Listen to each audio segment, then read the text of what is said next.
We'll begin today's session with a land acknowledgement. We would like to acknowledge that Integral.org is based out of Mohkinstsis, which is the Blackfoot name for elbow. This refers to the confluence of Elbow and Bow rivers that run through Treaty 7 territory. Mohkinstsis is the traditional territory of the Blackfoot Confederacy, which includes the Siksika, Piikani, Kainai, as well as the Stoney Nakoda First Nations, consisting of the Chiniki, Bearspaw, and Goodstoney First Nations, the Tsuut'ina First Nation, and the Métis Nation of Alberta District 5 and 6. We have a long way to go in addressing the tension between the legal and governance structures that we work within in the nonprofit sector and efforts towards truth and reconciliation. We at Integral.org accept our responsibility to work towards reconciling this tension, and we commit to remaining in a position of humility as we consider our history and current reality, knowing that the answers are not clear and easy ones, yet they require all of us to engage. We all have a connection and responsibility to the lands that host our lives, our communities, and our work.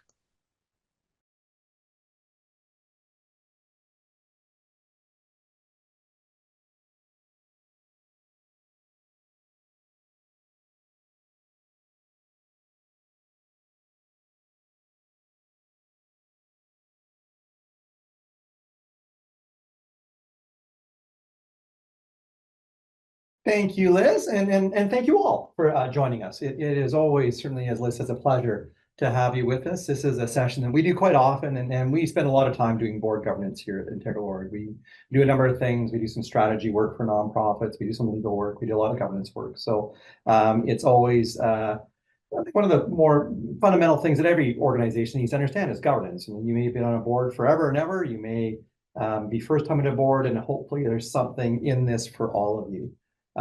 As we go through this, if there's things that are unclear, throw them into the chat. Liz is watching that. She'll throw them out to me and let me know those things. If afterwards there's things that sort of come to mind you want to sort of more information on, by all means, do reach out. It is our job here to serve you. So we're always great up for having a chat with folks as we work through all the things that you work through on a daily basis in your organization.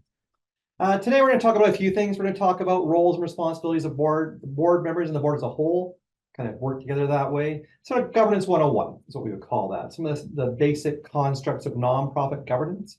We'll talk about that relationship briefly between the board, or not briefly, we'll spend a bit of time on it, I guess, between the board and the senior executive. It is probably one of the places that many nonprofits have that relationship. Some don't, but some aspire to that. So we'll spend time on that because it is kind of both a special place and sometimes a very problematic area. We'll do some, just to give you some stuff with your own board, some tune-ups, some questions you can ask about how you might change some things in your board. So a bit of a takeaway. We won't go too much in depth, but sort of talk a bit about what you might take back to your board to work with them on some of this stuff. And then we'll give you just a little bit different brief view at the end about a different theory of governance. So beyond the 101 to what we call, or a body of knowledge called governance as leadership, which kind of elevates the role of the board beyond the fiduciary, that basic sort of taking care of things part of governance, to perhaps things a little more higher level and a little longer term. I do want to start with, though, just a quote to start us off. I like to use quotes in a lot of our stuff. And so this is one from an article a couple of years ago, 3 years ago now, to Stanford. And this is sort of starting to evolve the nature of boards. But I love this quote. I love that opening line, that boards are a unique and curious leadership structure. And to me, that just sums up a lot of what nonprofit boards are.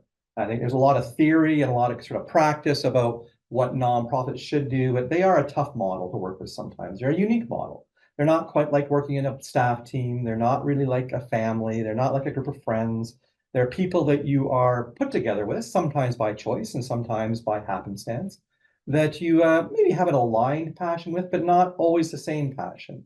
And the way you work in terms of your style, your understanding, your beliefs, your vision for the organization, that's tough to do. So it's kind of like this big three-legged race, if you remember such things, or maybe they still have such things. I don't run them much anymore, but still, where you're tied together at the ankle and you're trying to go a certain distance at a certain speed. And if you magnify that by 4 or 5 or 6 or 10 people, it is the tough part because you only move together. So boards have significant power. In fact, you have all the power. We'll talk through what the legal power of boards have, but you are the legal responsibility for organizations. You hold the responsibility and the accountability. End of sentence.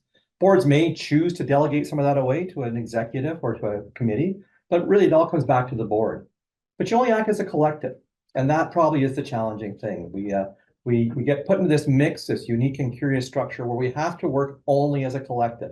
Our decisions are group decisions. No one board member has any more power than another board member. We may have different roles on a board. We can talk about some of those, but you work as a collective, and that's part of that challenging or creative or curious structure, perhaps. Boards sit both atop and outside the organizational structure. And that is true and more or less true for most. It should be true for every organization. All boards govern, and you are removed from the day-to-day operation. For smaller organizations where you don't have any staff, you're doing the work itself, maybe you're a little more enmeshed. But you play both of those roles. You wear both of those hats, as we sometimes say in board development. So you have this high level view where you're taking the longer term view, looking at the whole organization, and then sometimes you have staff or maybe other volunteers who are doing the work, which is much more on the ground. So we'll talk through some of those things. We'll talk through a little more, perhaps technical definitions, but I like that starting place to recognize that there's lots of stuff here to think about. It is a challenging model. It's a very powerful model, and it ebbs and flows for every organization over time. You may have a great board one year, things happen, you have some shifts, circumstances, whatever, and you got to go back and rebuild a bit. That's a totally normal piece of life for nonprofits. There's no one board that sort of gets it right and stays like that for their existence. So it is an ongoing piece of work, and that probably is one of the big takeaways from this. Say all boards need to attend to their own work. And it's probably something we send to the back burner too often, that we don't really think we need to focus on our own house as a board. I would say it's probably the primary role for a board, and then the other governance stuff flows from that. So role of the board. So when you think you've joined a board, you're acting as a collective, you have some basic things that are pretty common to all nonprofit boards. One is you focus on the whole organization. So your job as a board member, and we think about that opening line of board sitting atop the organization. When you're atop, you can look down and see a lot of things. Your perspective is broad. And that is the role of a board, is to look at the entire organization. Sometimes we join boards because we have an affinity for a certain program. We like the CEO. You may come because you're an accountant, you just like to do books. And those are great. So bring who you are, bring your passion, bring your interests, but you're responsible for the whole organization. So your job as a board is look at everything, not just the first parts of the organization that fit your interest or your passions or your history, things like that. So the whole organization is yours, and that goes back to you being in charge of everything. You work together as a whole. We'll say that a lot of times. This is the collective thing. You work as a whole. There is no one who's got more power or less power in a board. You may have different roles. The chair may have a role and will have a role, usually, in coordinating the work of the board, in coordinating meetings to make sure maybe some of the pieces work. But they don't have more authority usually. They don't have the authority to make decisions. That is a collective piece. So working as a whole, which also comes down to this concept of speaking with one voice. And this is both an internal and external kind of construct. So for boards that have staff, you want to make sure that the board, if a staff member has a board that they're dealing with as an entirety, they're not dealing with little fragments. So what you don't want to have is sort of people saying, well, part of the board thinks this and part of the board thinks that. That's hard to get your head around, hard to be effective. So you need to be speaking with one voice. Inside a board meeting, around that board table, you may fight it out tooth and nail. You may say, listen, okay, I've got this opinion, you've got that opinion. Great to have that. In fact, it's really good to have that. It's good to have difference of opinion. It's good to have different ways to go. And those tensions, if they're used in a constructive way, can be really, really healthy. But what you don't want is those tensions leaving the board table. So once you left that board meeting, you've said, we are speaking with one voice. If we're talking to our staff, if we're talking to people outside the organization, there is this one voice. The board as a whole has said this. If it comes to the point where you're saying, listen, the board has kind of gone down a path, I can just not endorse that, I can't speak with that one voice, that's perhaps time for you to think about leaving that board. So really important. So you don't have this idea that part of the board thinks this, part of the board thinks that outside of that boardroom table. Boards approve policy and monitor impact. And we'll talk about policy a little bit. You can get a little more in depth in this, but policy is how boards exert their will, how they exert their decisions. So boards do that through policy. So that is a way of, and this doesn't have to be overly hard to do, but sometimes they will say, we want an executive director to do some work. So we will delegate some of our work, our authority to him. And that is something that's usually laid out, and it's a policy.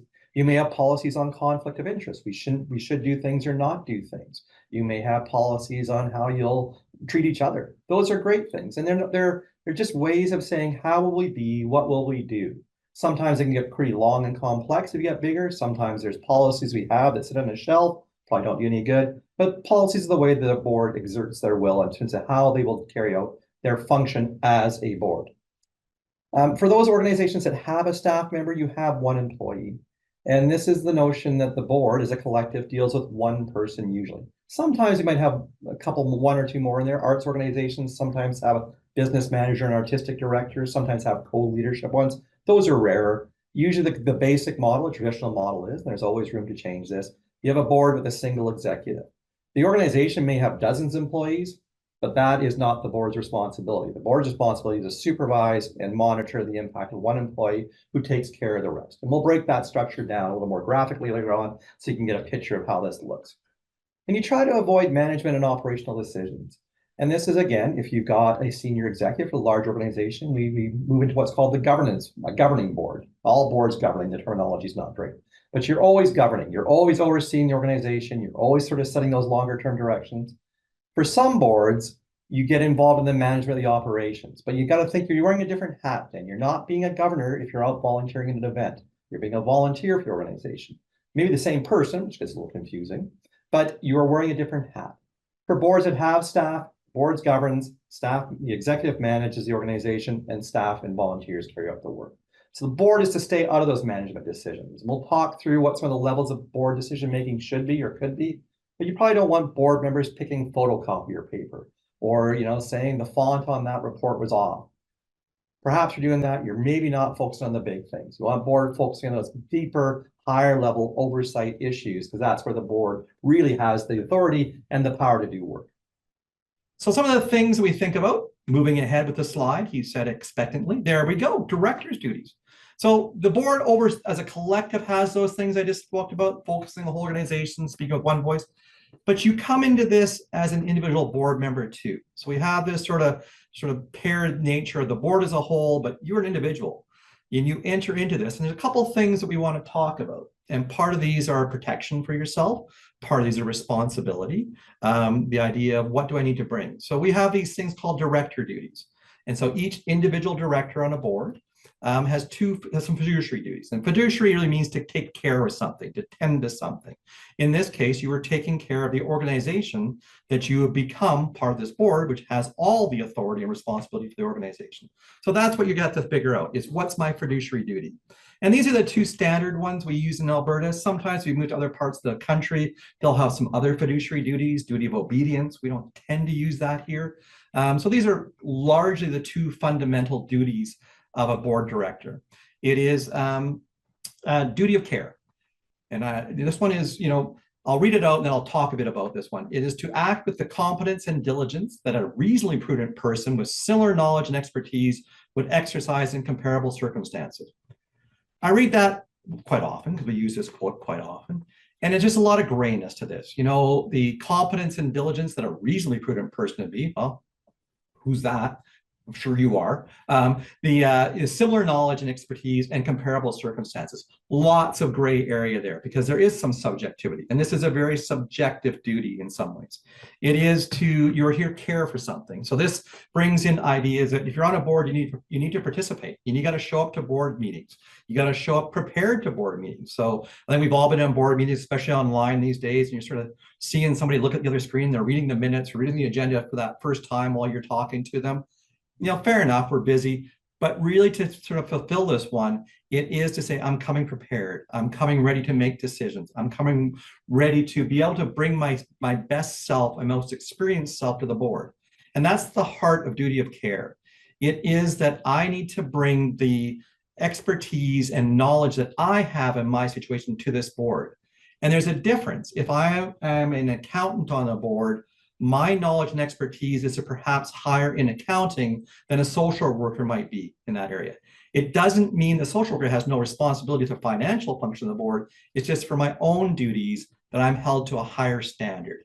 Now, there's no big traffic cop out there looking to say, hey, you're not living up to your expertise, but that is the standard you're held to. So you can't say if I'm an accountant saying, I didn't know about these things called debits. I mean, where'd that come from? You probably should know that. So things like that.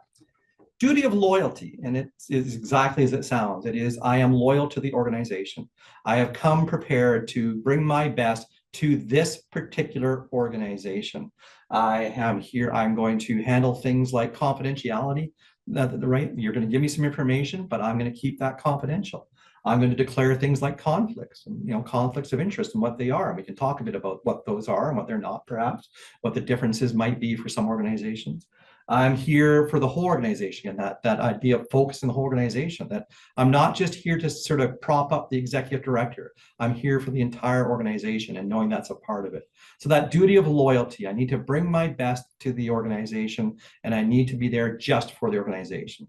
Where this gets tricky sometimes, I find, is, and we don't see it as much, I think it's sort of, it's not gone from the sector, but you used to get boards, they still do in some ways, where people are appointed to boards from by nature of their position. So sometimes you'll see it in different ones where there's sort of government representatives on a board or representative funders on a board, and they're kind of mandated seats on that board of a nonprofit. That's tricky. So if I'm on a board, and we've done this with sort of airshed groups or watershed groups, you would see it sometimes in social service groups, certainly, where you've got somebody who's there because they're a member of the police force or they're a member of a government ministry.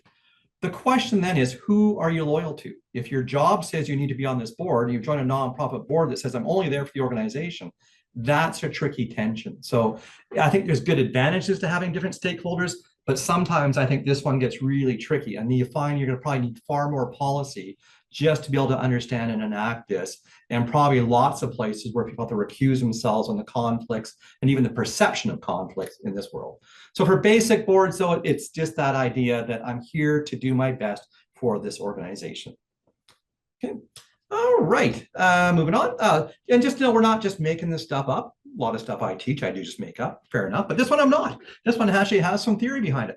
Is that your fiduciary duty just comes from somewhere. So as a nonprofit, government at some level, and largely in Alberta, this is the government of Alberta, but you can have a federal incorporation as well. And it says, the government has said, there are things you're going to do for society, for our communities that are really good. And we want to have these things. We're going to give you some limited protection as a nonprofit. And that's going to come from some places. So we talk about these things, they come from legislation. There's an act that governs the way your nonprofit works. Now, you've probably never read that act. I've never read that act. I've looked at pieces of it, but I'm not going to go read the Societies Act, because why would you? You got lawyers to do that kind of stuff, or bureaucrats, or whoever wants to do that kind of stuff. But in that, it says, here are the things that you can do as a society. So in Alberta, about somewhere between 28, 29,000 incorporated nonprofits. Great data set coming out from the government today on a dashboard on every incorporation and nonprofits in Alberta, going back for 100 years. It's kind of a soft launch because they're testing it, but they're launching it on December 23rd publicly. Gotta love government, because that's the best launch date for Christmas. But it gives you some idea of where nonprofits are in your area, what they're doing, that kind of stuff. There's a legislation out there. So the legislation tells you the broad parameters. Under that, you get things called objects. You're incorporated. You have things called objects in your nonprofit. It's just why you're formed, what you're going to do, the things. If you become a charity, become purposes, a little more rigid that way. We won't talk a lot about that, but it kind of goes from broad to objects. Bylaws are how you're gonna govern yourself. Who's a member, who's a board member, how members get in and out, where you keep records, that kind of things. And the policies. This is how the board usually, but you can have operational policies too, certainly, how you enact your will, what you're going to do, and then the procedures, how you carry that out. So it goes from very broad and very rigid down to very flexible in how you're going to do things. So that's kind of that's where that kind of stuff comes from. It's not just that it's a nice practice, it actually is a structure according to some of the regulatory pieces. Moving on. There we go.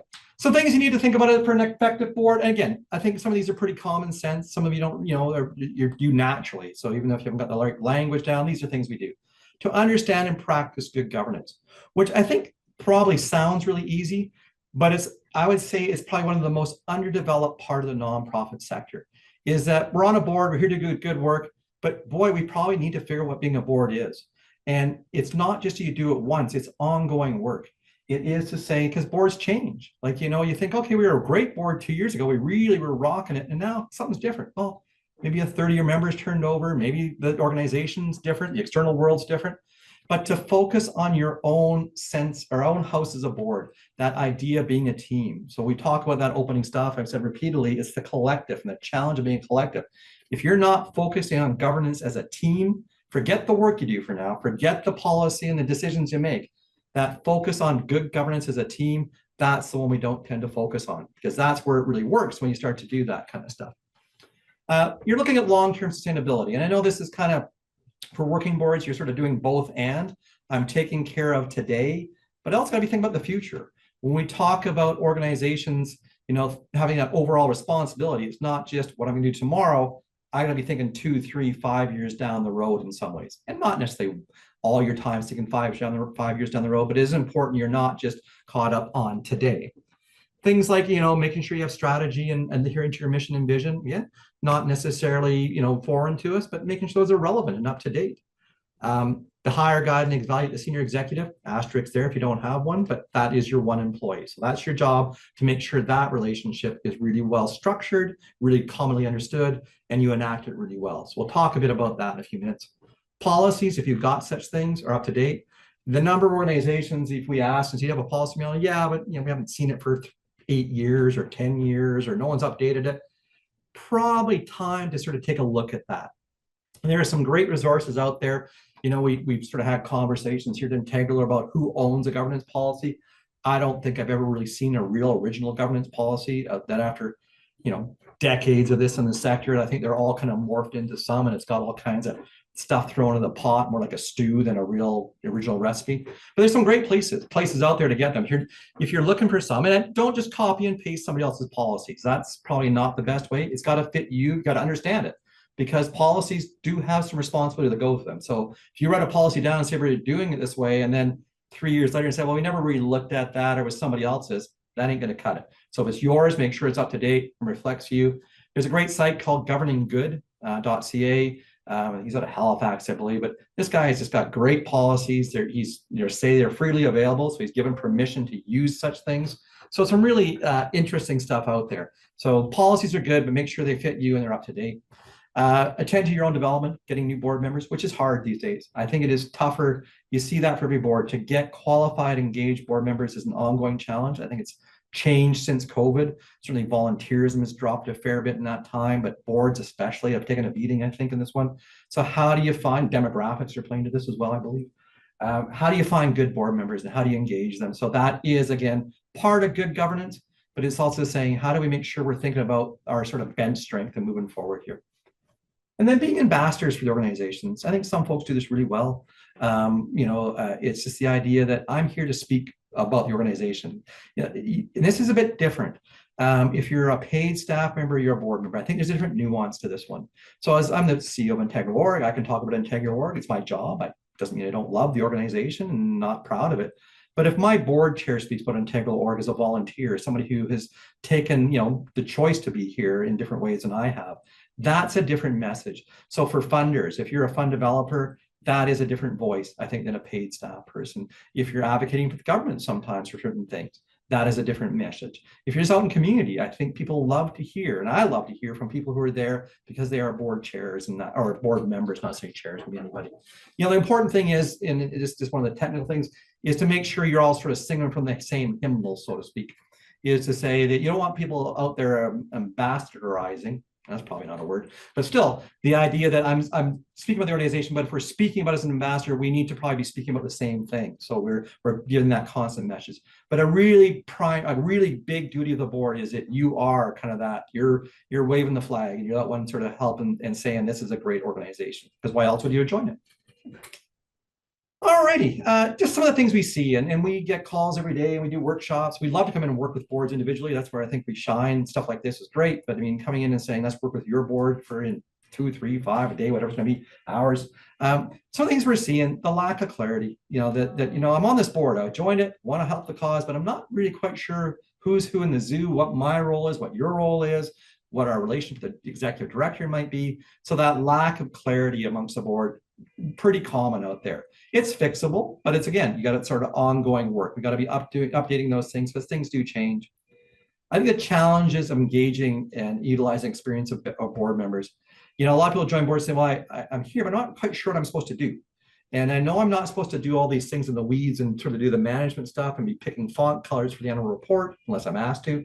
But then I'm not really sure what to do. I show up at board meetings and say okay to financial statements or listen to reports where I'm not really quite sure what I'm talking about because people are experts in a subject matter and I'm a layperson in some ways. So how do we really engage board members to bring their best, both in the fiduciary side of oversight, but also on that strategic side? And I can give you that theory that's a little beyond governance 101 about governance as leadership that I think plays into this nicely.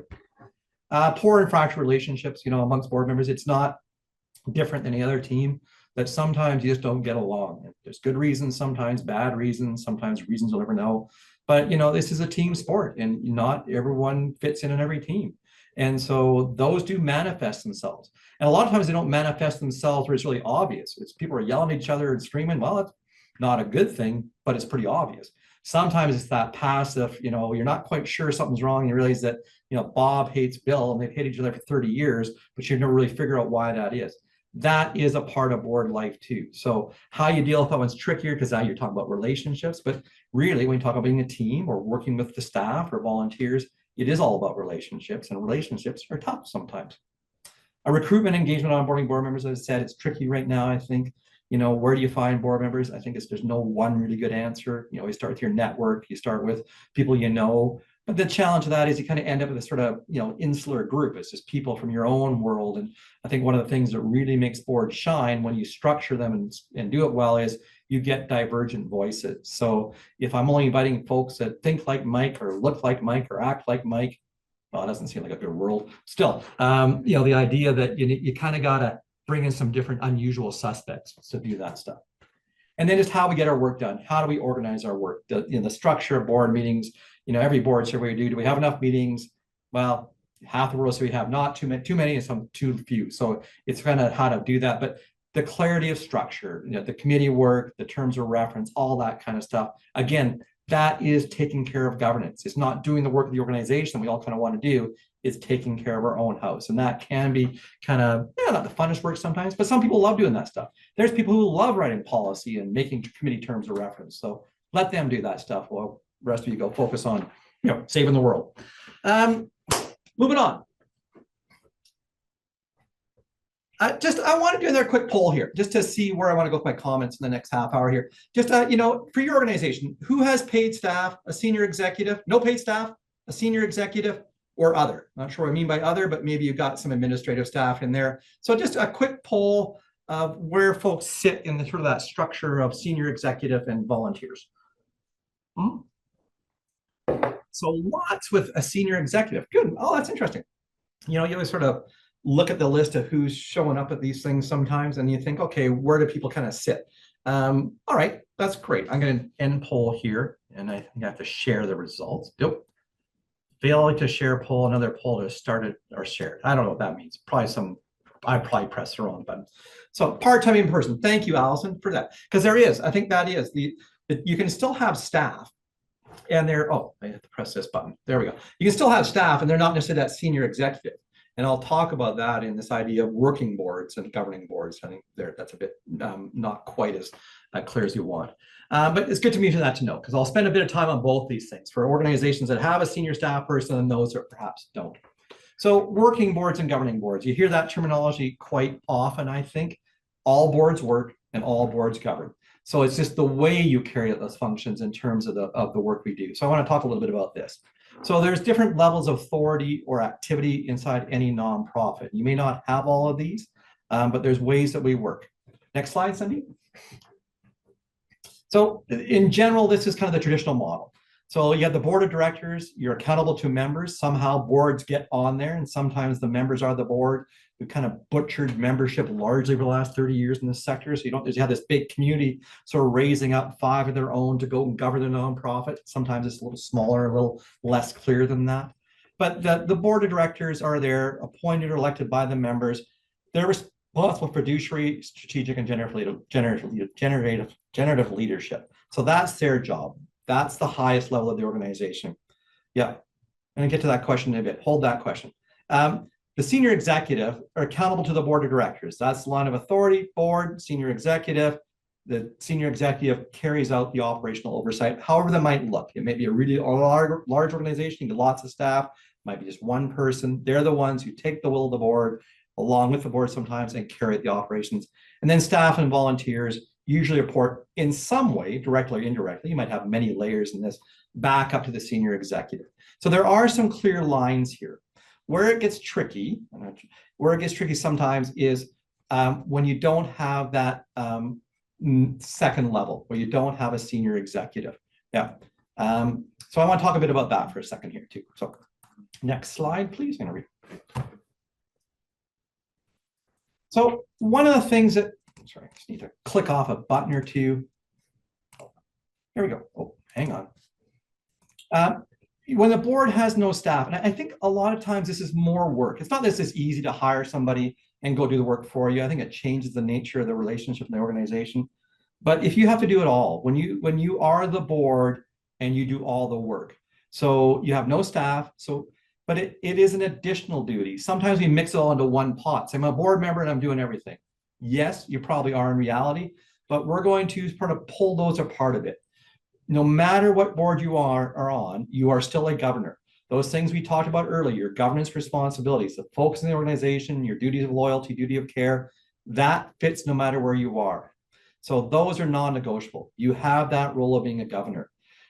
If you don't have staff, sometimes we start doing all the work ourselves, and we frame this in different ways. Sometimes we talk about wearing two hats. I'm wearing my governor hat now, taken off, now I'm using my volunteer hat or my operations hat. Fair enough, it's kind of graphic, it may make that clear. Usually it's not as clear, because sometimes we move very fluidly between those roles. But this is why it's more work, that role clarity, that idea that we need to be clear when I'm governing and when I'm doing the volunteer work or management or operational work. And it's important for us as board members to say, I'm not getting into the weeds too far because we're still thinking about an oversight role. But it's also important for other folks too to say, well, I'm at a fundraising event. Am I talking to you, Mike, as the board member? I'm talking to you as the volunteer who's selling me hot chocolate. That is a different nuance. So when I say it's more work, it is more work sometimes, to be clear about that. But it's also different work. And it's that the idea that as a board, we work as a collective. We work as a group and we work within the structures of a board through roles and responsibility and policy. A lot of times the doing work becomes a little more individual. Yeah, it can happen super easily, right? It's hard to know because it's natural. And it's not that people are doing it for the wrong reasons. You're saying, I'm here to do stuff and I don't really care if it's governance or management or operations. But the work we do when we're volunteering or running a program or supporting a program tends to be more individual. I've had that piece assigned and I'm going to run it. So that's where it gets confusing when I'm the same person. You know, in this part of the meeting, I'm here as a collective, and then the next day I'm working more as an individual. That's where this is a bit of a messy one. There's lots of good materials out here too on this stuff. So you don't have to reinvent the wheel. When we talk about role clarity and policies, which can seem dry sometimes, it goes a long way to this. So sometimes it's just saying, we want to be inclusive of groups. We want to be able to work with people, but separating these roles as best you can. Just know that every nonprofit starts with the idea that we are a board of not just people, but of people and no staff. Doesn't matter who you are. No one starts with a staff team. It doesn't come that way. This is like, you got to grow up into that. And it may happen pretty quick. Maybe you've got the ducks in a row and you've got your funding and off you go. Everybody starts with this idea, we're a board, we're here to change the world. And then we grow into these models, which tells you too that every board evolves over time. So just because you're a board one way today, it's going to change over time. Boards that say we've done this our way for 10 or 20 or 30 years, no, you haven't, because the world has changed around you and you have changed. So this idea that, yes, there's some structure to these things, but they're very dynamic and they change over time and sometimes quite quickly that boards can change. So that's the working board. There's more stuff on this. I just want to touch on that kind of stuff. The other sort of side of it is board and staff, is that we have these things called executive directors or CEOs or artistic directors or general managers. There's not necessarily one terminology in this world of what that senior executive is, but it comes back to generally the idea of the board, that single executive, and the rest of the organization. Sometimes single, I'll nuance that a bit. There's models of shared leadership where you have co-executive directors. Sometimes in things like arts organizations, you might have a general manager and an artistic director, which is kind of a shared thing.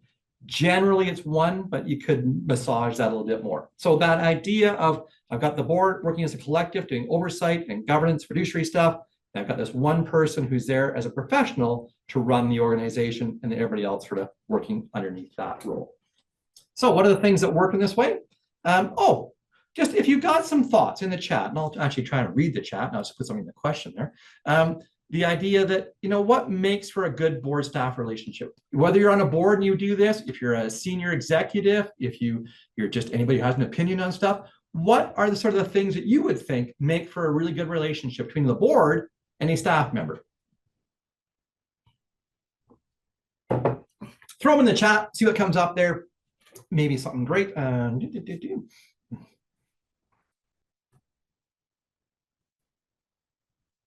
Define roles and responsibilities. It is an interesting question. It's a great question. Thank you for that. Good feedback. Clarity on roles and responsibilities. Yeah. Respect for it. Clear communications. Yeah. Clear expectations. And we'll talk about what you should expect from each other, because there is a duality in this one. So open communications, transparency. Yes, to a degree. There's times when things are a little more, it's the idea of what you share with your board, which it should be open and communicative, but what the board needs to make their decisions. All right, let's walk through a little bit of this thing about the relationship. Alignment of passion, clear roles, mutual respect. Fantastic. Just some, we talk about the senior executive and use that sort of terminology of executive CEO with a, just in your own organization, but you have that one, their job is to do this, to execute the strategy and manage the operations of the organizations. They're getting stuff done, okay? Building, sustaining relations with external stakeholders, that can be the board a bit, but a lot of times that is, at least managed by the staff because that's their job. Reporting to the board regular and financial, operational, strategic matters. So that idea that I'm not just out there hired and go do it. There are some boards that are a little more hands-offish, and there's some models of governance that are really, really hands-offish. But traditionally, it is the idea that, I'm here to work with you. So it is a partnership. But part of that is that I have to report back to my board. And if you're a senior executive, the board kind of knows what we tell them. So we're asking you to make strategic decisions or operational oversight or fiduciary decisions. If I'm not telling you stuff, then it's hard for you to do that job. So part of my role is certainly equipping the board with enough information, with the clarity of information, with the depth of information, so that you can do your job. There's also the idea you don't ever want to surprise your board. You say, probably should have told you about it 6 months ago, but we're bankrupt. And so that's probably not the best board meeting to start with, sort of thing. So that idea, there is a responsibility part, but I think in more positive terms, it is that equipping part. My board needs to make some decisions, and they need me to sort of help them with the information to make an informed decision, not just a decision. A lot of times preparing budgets, operational plans, that can be a bit shared. Sometimes boards have a little more role in the budgeting piece, but for many organizations, it is brought forward to the board, approved by the board perhaps. But that's the staff tend to know that a little more, the granularity of it anyway. Support the development of the board. So part of it is, how do I help the board be a better board? It's still the board's responsibility. So when we talk about that idea of practicing good governance or focus on your own house, that is a board responsibility.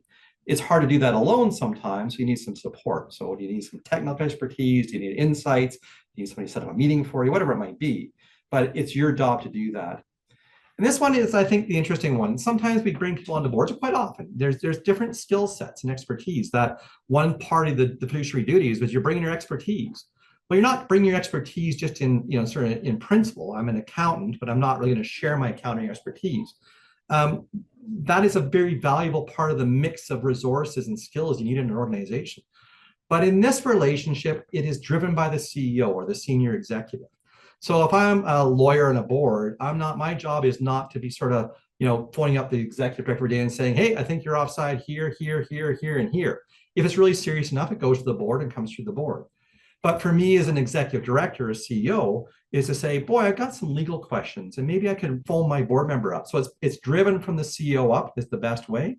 If it's a serious issue, it comes from the board as a whole back down. Now, some people don't tend to like to share their expertise.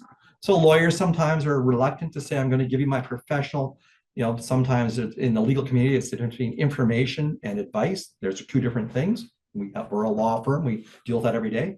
But the idea that there's a reluctance there. So it is sometimes, it's got to be sort of mutual, it's got to be agreed upon, but it's not that each individual board member comes back with their area of expertise and directs the senior executive. And that's that you have one employee speaking as one voice and you work collectively that way. So it's a resource. It's a valuable resource. I think it's a really needed resource, but it's got to be managed very well in some ways too, because you can overstep on this one pretty easily. And especially, I'm on a board. I'm on one or two boards usually, and we have an executive director. So it's not for me to say, if I were leading this organization, I would do it this way and this way and this way. It is for me to say, if you need help, anything you need, let me know, and they can come to me. So it's a bit of just monitoring your own behavior on both sides of the equation here, perhaps. Moving on. So just some things we expect from the board as a whole in this relationship. The board sets direction, overseeing, setting, refining the purpose, mission, and direction of the organization. That's the big pieces we do. Oversight, making sure we're doing things. That is a big role of the board. Monitoring activities, health, ethical behavior of the organization, and then making sure that you have the resources. And that's always an ongoing question, especially the fundraisers in the group. Should the board be doing fundraising? Resources are bigger than that. But at what point, it does no good for my board to say, yeah, go, Mike, just go here's $5 million worth of programs we expect, and to say, go find the resources yourself. So there's a bit of that balancing have expectations and direction. There needs to be some clarity or some involvement in securing the resources. Again, a bit of a shared responsibility. The role of the senior executive, I think, is the next one. Yeah, you're there to execute. Your job is to say, okay, you got this direction given to the board, you've got some oversight accountabilities. What do you need to make it happen? What are the nuts and bolts? How do you get from here to there? What's the plan? How are we going to implement? How are we going to oversee things? And again, informing the board. So we've got this overall plan. We're going to go a certain direction. Mike, you made a plan to do it, but let us know how it's going. Not just let us know it's how it's going in a general sense, probably a little more specific than that to say, okay, when you do a CEO report, how are we getting towards where we want to go? So that idea that we are, working towards that sort of to get that common goal, but in very different ways. So a difference that we're not the same though. So I think the idea we work as a team, it works better when we're aligned. If we're all pulling the same direction, board, staff, volunteers, whoever might be, much better, but we're different in this world. So the board is a group, a collective. You heard me say that 1,000 times. I'll keep saying it. You work as a group, staff, individual. So yes, I'm a senior, there's one usually senior executive. The board is continuous. Again, you're there till the organization goes away. There's not this board and that board, the next board. You're there, you're an entity, you're an enduring entity. Staff are temporary. We work at the will of the board. I could be fired tomorrow. Who knows? We'll see. But the idea that we all know that we can come and go. The board exists, staff are temporary. You may not have any staff in an organization. You may have some sometimes. Next day you don't. Funding, that kind of world we all live within. The board are elected or appointed by the members. We're employed or contracted. Board's there voluntarily. Largely we're there paid as a staff person. The board's oriented toward the future. I think this is a bit more shared in some ways, but the board should have that goal of being oriented toward the future along with their fiduciary duties. The staff is there to focus on the day-to-day operations. Now, I think that's shared because it's pretty hard for the board to actually focus on the future without that partnership and that informed way of doing things. But that is a bit of a shared one. The board assigns authority, we receive authority, board sets policy, we act within that. And largely the boards are lay people. It doesn't mean you have experience in your own profession, but in the terms of the big shift in nonprofits, not a shift or not, but an evolution, I guess, over 20 or 30 or 40 years, is the professionalization of the nonprofit sector. This is not, I would say not just volunteers, we're all volunteers in some ways, but it is a profession. So the idea of fundraisers is a profession. You have, different disciplines in the nonprofit world. You've got nonprofit leaders who that has been their whole world and well-equipped and well-trained. And that is a different way of looking at things, to come in and say, it's not necessarily you're experts and you just sort of tell the board what to do, but we come into this world called the nonprofit sector, which can be complex, very complex to run, and people who've made that their careers and their whole life around that. So there's a difference in that kind of way you come into things. And I think one of the big challenges we have in any board or anything you've ever been on is that organizations have these sort of two problematic ones, is that the board gets kind of sidelined for strategic decisions, that we don't have enough information. So the CEO kind of runs things, or the executive director runs things, but leaves you vulnerable if they leave, but also kind of leaves you kind of disconnected. Or the opposite side, the polarity of this, is that boards make really ill-informed decisions. I don't really know what I'm talking about, and I don't really know much about this issue, but I got an opinion, we're going to do this kind of thing. So that's why this relationship and the informing boards and building that really solid relationship, not just within the board and leader, the senior leader, is really important, because both of these are bad options. This is a very suboptimal way of being, but really common. So that's why we talk about good governance and focusing on that and tending to your own board. Super, super Yeah. What about roles that are kind of sandwiched between those? Yeah, there are roles that kind of play this almost de facto senior leadership role. So technically, probably we're a working board. Yeah, that caveat, all boards work, and a volunteer sort of operated thing. But we hire one person as administrative kind of role, and their job should be to help the board do their operational work, not to be the vehicle to do the operational work for the board. And I think sometimes that nuance is very different. So if I'm a board that doesn't have a senior executive, I haven't delegated that authority, and that's the big piece. Well, I'll speak to that in a second here. That I haven't delegated authority to a senior person, then the executive function, whatever we call it, should be to help us operate the organization along with our governance role. To me, one of the big things that defines the senior executive is the delegation of authority. As I said before, boards have all the authority in the world.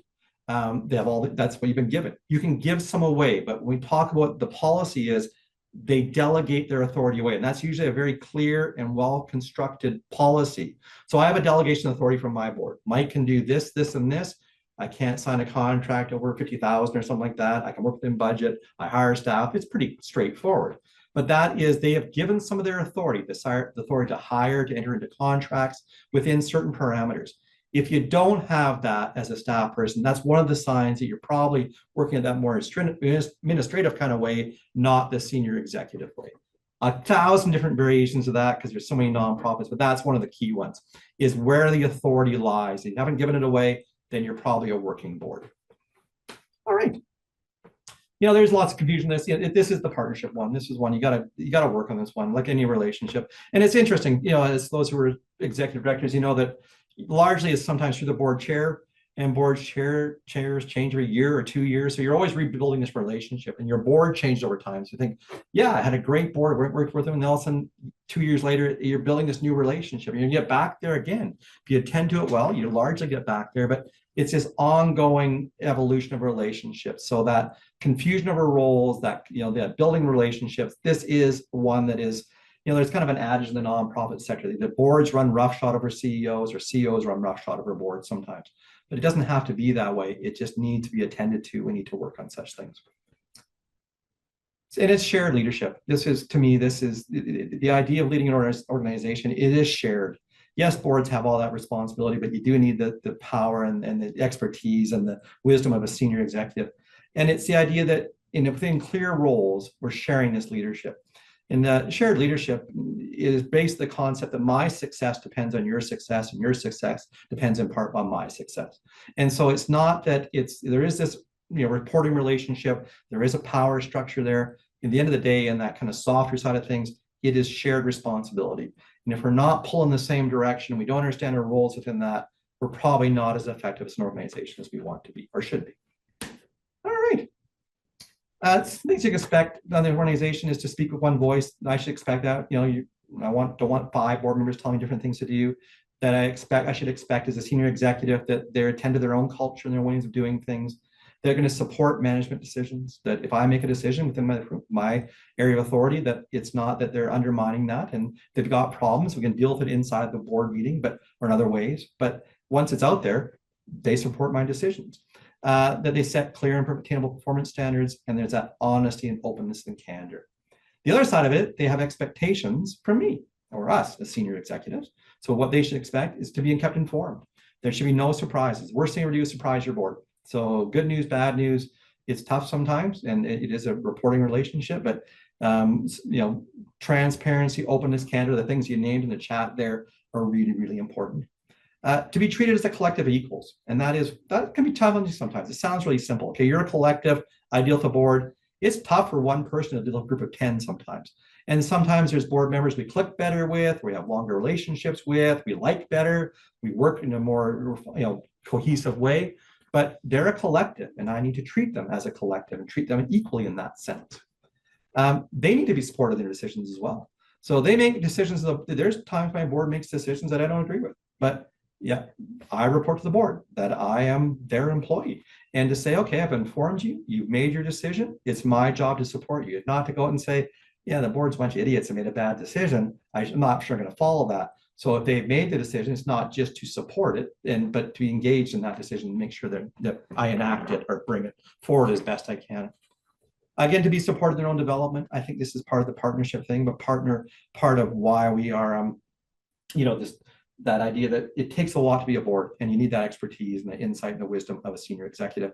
And again, the paired thing of open honesty and candor and respect. I'm not going to make it to the end of my show. I can just tell you this right now. This is a quick one. I need 10 minutes and 30 seconds here. That was kind of governance 101, some basics.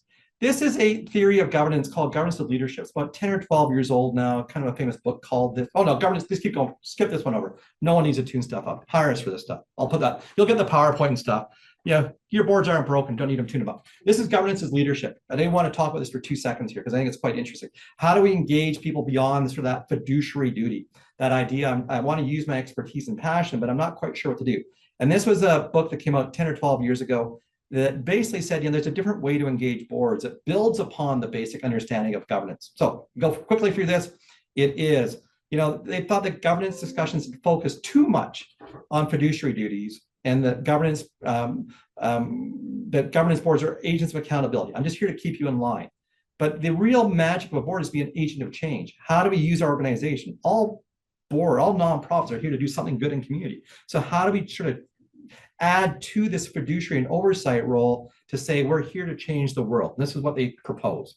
So they talk about fiduciary duty, which we've talked about a lot here. This is taking care of organizational assets, overseeing audits, performance, really clearly defined roles sometimes in this area. We do this part really well. I think a lot of our governance training or understanding of governance comes from fiduciary duties. And this is a really important part. So it does not get away from this. But this is, if we only act as fiduciaries, we're pretty limited. We don't grow, we don't stretch, we don't dream into the future a lot. And that is an important role of boards, is to sort of think that through. And it's just different ways of thinking about the future or the worlds we work in even collectively that moves us to the second tier of this, which is called strategic governance. And this is the deepened level. We're starting to make more informed decisions about where we're going. And strategy can kind of sort of here to there, tomorrow, like for 2 years out, it could be a different, maybe not even time bound, but we're thinking beyond the fiduciary. Who are we? Where are we going to go? What are we doing? So this is on the kind of directions and concepts of the strategy. The staff can enact that. This is one where it's partnership, I think, between the board and the staff, because board can't make decisions about where we're going down in the future without that information, the insight of the board. But it also means that they need to be equipped and informed to have the understanding to make really good decisions about where we're going strategically, which is harder work than we think. And that is, again, stuff why you sort of take planning quite seriously, and it can take a while. The third one, though, is quite foreign to us sometimes. It's called generative governance. And this is kind of sense making about what the world around us looks like. So it's not so much practical. And for folks who are really sort of into that fiduciary world, we're about the nuts and bolts, this can be kind of frustrating because we're trying to make sense of the world that we work within, and sometimes down the road of fair ways. And this is where we get into sort of existential questions. Do we exist in 10 years? We did some work with gas co-ops because they're a nonprofit. And part of their question would be, well, do we exist? Is there natural gas out there in 10 or 20 years? Are we around? If you're dealing with organizations we're in funding, is it a better way to merge or to go away or do different things like that? So this is challenging because you're sort of calling into question the structure and nature of the organization. It is a good set of information. It makes us think differently, and you don't sort of do them in different ways. Today we're being strategic. Tomorrow we're being, generative. Next day we're being fiduciary. It's a way of thinking, how we address problems as they arise. So something might come up like this. You come into your office one day and you see this picture. This picture. That picture. There we go. This is your roof of your office. You come in one day and you think, holy crow, there's a big hole in the roof of my building. It wasn't there last night. Something's happened. So there are fiduciary questions.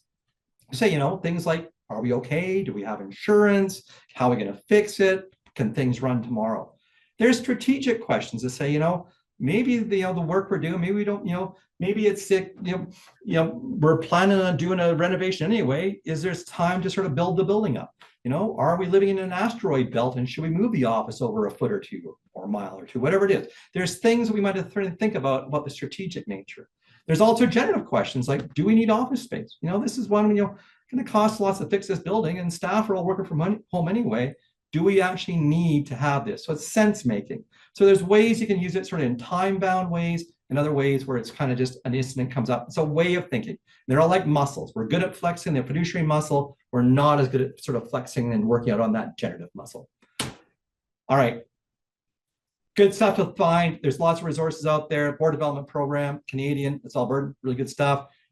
Professional Accounts of Canada, again, Canadian, really good. Check your jurisdiction. Sometimes you get stuff. The last one's board sorts. It's American. On theory, it's good. On regulatory stuff, don't touch it because you want to make sure that if you're doing stuff, it fits your world. The Imagine Canada standards and Canadian as well. And you can sort of get accredited, but it also has good questions on governance to tune yourself up. There we go. Sorry, I had to rush the end, but again, questions, keep them to yourself.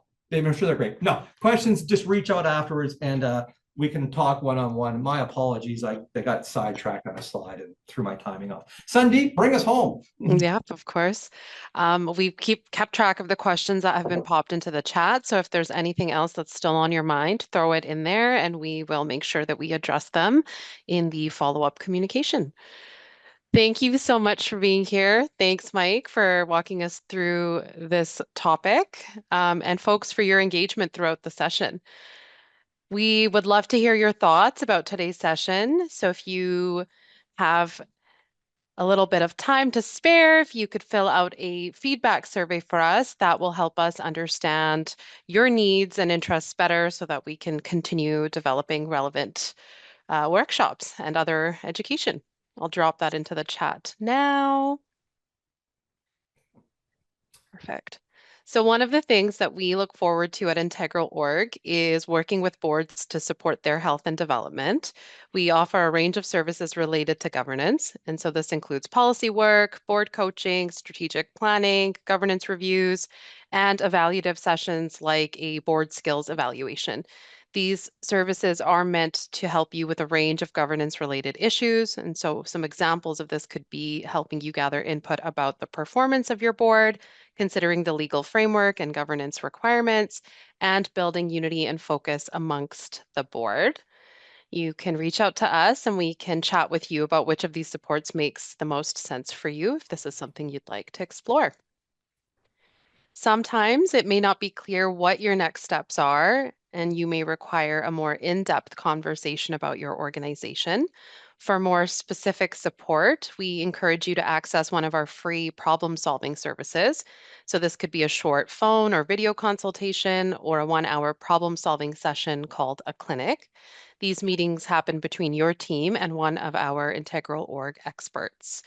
Clinics and consultations are a part of our mission to educate and support Alberta nonprofits. So we are here to help.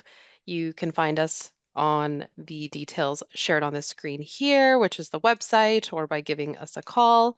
I'll drop a link in the chat for you to get directly to the clinic's booking page.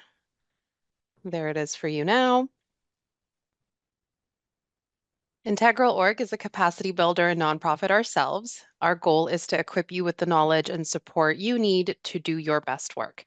We work in many core areas, including governance, strategic planning, risk management, legal compliance, financial management, leadership development, and more.